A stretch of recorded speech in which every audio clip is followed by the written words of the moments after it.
भागीरथी नदी के तट पर बसी बाबा काशी विश्वनाथ की नगरी उत्तर काशी वर्णावत पर्वत पर स्थित होने के कारण पुराणों में इसे सोम काशी भी कहा गया है। भारत तिब्बत के बीच व्यापार का बड़ा केंद्र और बड़ा बाजार होने के कारण इसे बाड़ाहट नाम से भी जाना गया है। वरुणा और असी नदी के मध्य होने के कारण इसे वाराणसी भी कहा गया है। यहाँ मार्केंड ऋषि ने मृत्यु पर विजय पाई तो परशुराम ने पृथ्वी जीतने के लिए परशु प्राप्त किया था। यहाँ पे धर्म, अर्थ, काम और मोक्ष की प्राप्ति सहज संभव है। स्कंद पुराण कहता है कि जब वाराणसी अर्थात पहली काशी नहीं रहेगी, जब यह उत्तर काशी ही रहेगी। कहते हैं कि ये त्रिशूल स्वर्ग से आया है, इसी को मां सती के रूप में पूजा जाता है। यहाँ पे यह उत्तर काशी का बस स्टैंड है। यहाँ से हम जा रहे हैं बाबा काशी विश्वनाथ के मंदिर के दर्शन करने पैदल। यहाँ से बाबा काशी विश्वनाथ का मंदिर 2 किलोमीटर के आसपास होगा, जो आप टहलते टहलते पहुँच जाओ और आपको बहुत अच्छा लगेगा। यह हनुमान चौक है यहाँ का।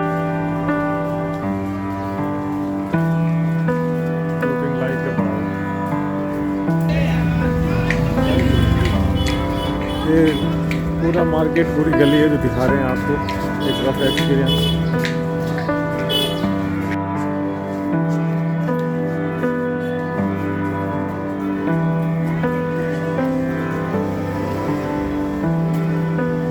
यह केवल नाम की काशी नहीं है, बल्कि इसका आध्यात्मिक पुण्य भी मैदान की काशी के समान ही है, जहां बाबा विश्वनाथ और मां भागीरथी की शरण में समस्त मनोकामनाओं को पूर्ण किया जा सकता है। जन्म मृत्यु के बंधन से मुक्ति पाई जा सकती और मनुष्य से देवत्व की यात्रा प्रारंभ की जा सकती है। यहाँ एक साथ ब्रह्मा, विष्णु और महेश का नित्य निवास है।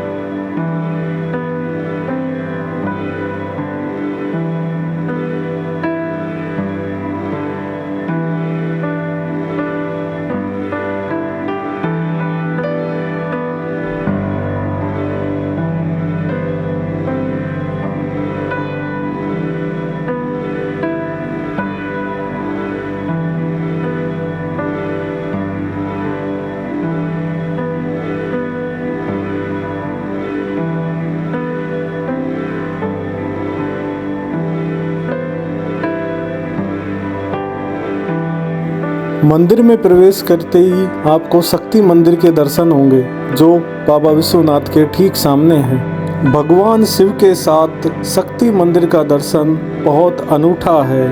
इस शक्ति मंदिर में एक त्रिशूल विराजमान है, जिसे शक्ति स्तंभ कहा जाता है। त्रिशूल की ऊंचाई 21 फीट है।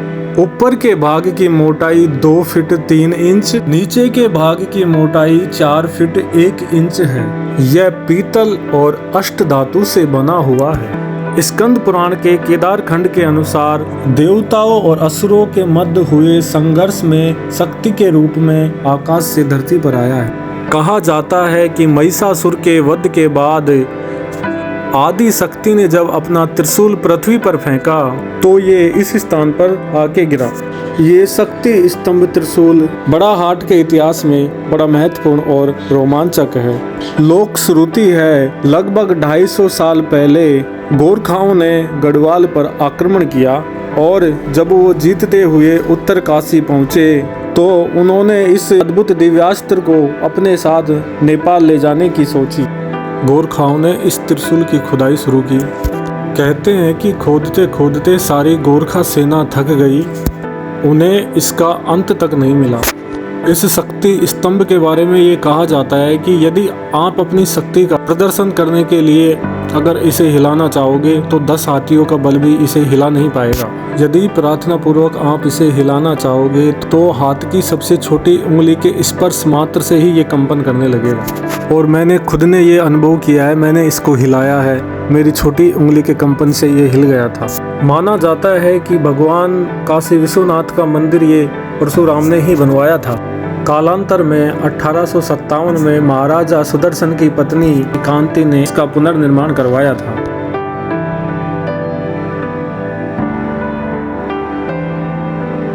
मंदिर के प्रवेश द्वार में एक ओर चतुर्भुजी गणेश, दूसरी ओर उमा महेश तथा भगवान विष्णु की चतुर्भुजी प्रतिमा है। बाबा काशी विश्वनाथ का मंदिर पूरा लकड़ी का बना हुआ है और इस मंदिर में बस यहीं तक की कैमरे की परमिशन थी, इसके आगे वो अलाउड नहीं करते, लेकिन हम आपको यहीं से बाबा काशी विश्वनाथ के दर्शन करवाते हैं। मंदिर के प्रांगण का पूरा वातावरण भक्ति में हो रहा था। मंदिर में चारों ओर और भी बहुत सारे मंदिर थे, छोटे छोटे। मैंने यहाँ और भी लोगों से पूछा तो वो कह रहे थे कि जब यह 4 धाम यात्रा शुरू हो जाती है तो इस मंदिर में दर्शन करने के लिए आपको 4-4, 5-5 घंटे की लाइन लगनी पड़ती है। उस टाइम यहाँ पे बहुत भीड़ होती है। बाबा काशी विश्वनाथ के दर्शन करने के लिए आपको बहुत ज़्यादा वेट करना पड़ेगा। लेकिन इस टाइम क्या 4 धाम यात्रा बंद थी तो कोई नहीं था मंदिर में। हमारे दर्शन काफ़ी आसानी से हो गए और हमने काफ़ी टाइम मंदिर के गर्भगृह में बिताया, तो वहाँ काफ़ी पॉजिटिव एनर्जी, बहुत अच्छा लगा मंदिर में अंदर बाबा काशी विश्वनाथ के। कहते हैं कि यहाँ परशुराम ने परशु प्राप्त करने के लिए बड़ा कठिन तप किया था। ये पवित्र तीर्थ सकल कामनादायक है। इसके दर्शन मात्र से ही पुनर्जन्म नहीं होता। यह उत्तर काशी प्राणियों के लिए मुक्तिदायक है।